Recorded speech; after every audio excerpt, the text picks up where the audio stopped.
Washington Post, Obama's Iraq policy must be focused more on withdrawal, must be more focused and not less so on withdrawal. And that's Henry Kissinger, former Secretary of State. And he says that during his State of the Union address, Obama gave just 101 words to Iraq.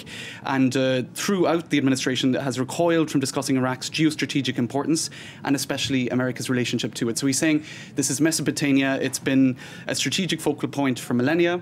Its resources affect countries far away. The dividing line between Shiite and Sunni, the world runs through its centre, indeed runs through Baghdad. It's an important strategic country. So, I mean, realpolitik is coming back into the discussion here. I mean, for the whole justification for the war was the war on terror and Saddam Hussein's bid to build weapons of mass destruction, etc. And here we have Henry Kissinger really saying, look, it's a geostrategic central point, and the regime or the administration mustn't shy away from the importance of Iraq in terms of its location. And he's saying that really that there's just been too much talk about withdrawal and that there has to be a focus on the importance of the region strategically. And he says it's in executing an exit strategy, we must make sure that strategy remains linked to the exit.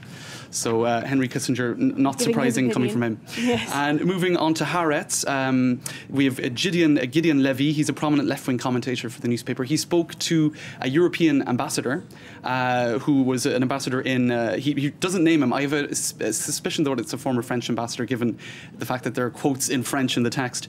And he was in Tehran for years, and he said Israel must not attack Iran. There's increasing talk that Israel could possibly strike Iran to set back its weapons program. And he says an attack would put off the bomb by about 2 years. This attack would unite the Iranian people behind the regime. And he says that there's a lot of subversive activities going on in Iran at the moment. The opposition is gaining strength, and that this would just set everything back by possibly years, and in terms of the opposition within the country. And he says if Israel were wise, it would make peace with Syria and the Palestinians, thus neutralizing the Iranian threat. So he's more or less saying just don't strike Israel, or don't strike Iran. It would be extremely foolish to do so. So that's in Haaretz. Now moving on to the Times Online and findings by British and Belgian researchers in the New England Journal of Medicine. A man who was presumed to be in a vegetative state for 5 years, they managed to communicate with him through MRI scans, fMRI scans, where if he was asked a yes or no question, such as the name of his father, he could in fact give an answer. Now this is revolutionary. Just by thinking yes. Exactly. Brainwaves were able to detect this through MRI scans.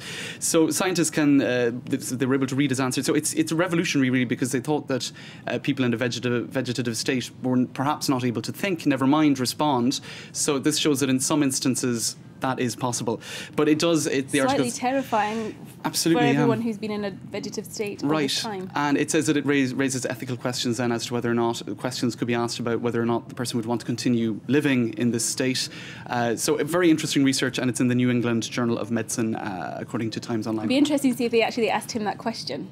Right. I don't think they have yet, but they're speculating in the article as to... It's obviously a very sensitive issue. Exactly. Now, moving on to the Daily Telegraph, and matters a lot lighter. Deborah, the Duchess of Devonshire. Now, she's an 81-year-old woman, and she's the last of the Mitford girls. I don't know what that reference is, but in any case, she is bemoaning the demise of the stiff upper lip. And there's a photo of her, which we don't have here, appearing in front of her Devonshire mansion. And she said that she did not see the point in dwelling on misfortune. The wartime generation just got on with things, she said. The disaster of someone dying was talked about a bit, but you didn't go on about it and take pills and go and get counselled, she said. So she's pretty old school, I think it's fair to say. And she said money and illness and sex were not talked about in those days, and they're the only thing that people talk about nowadays. And she said self-pity and self-esteem, which are now the key things in schools, were not allowed. And of course, they were so much better off for that, weren't they, back then? Well, according to her, anyway, people were a lot better off. Stiff upper lip. Now, moving on to the final article in the Daily Mail. This is a photo of Bill Whitman, 76 years old, with his 81-year-old vacuum cleaner, or Hoover. It seems to be, according to him, it's the oldest. It's the oldest Hoover in the world, and he says it comes from an age when things were built to last, and it may be battered. Exactly, and so the machine's longevity actually inspired him to go out and collect other Hoovers, other vacuum cleaners, and I think we have a photo of him here as well, with something like 20 stored in his spare bedroom. So that's a hobby. He's got a very, very clean house. I think so, yeah. The Hoover seems to be working pretty well anyway after 81 years. So. Oh, well, good for him. All right, thank you very much indeed, James Creedon. Thanks, Anna. OK, let's get a recap now of the main international news headlines. The West threatens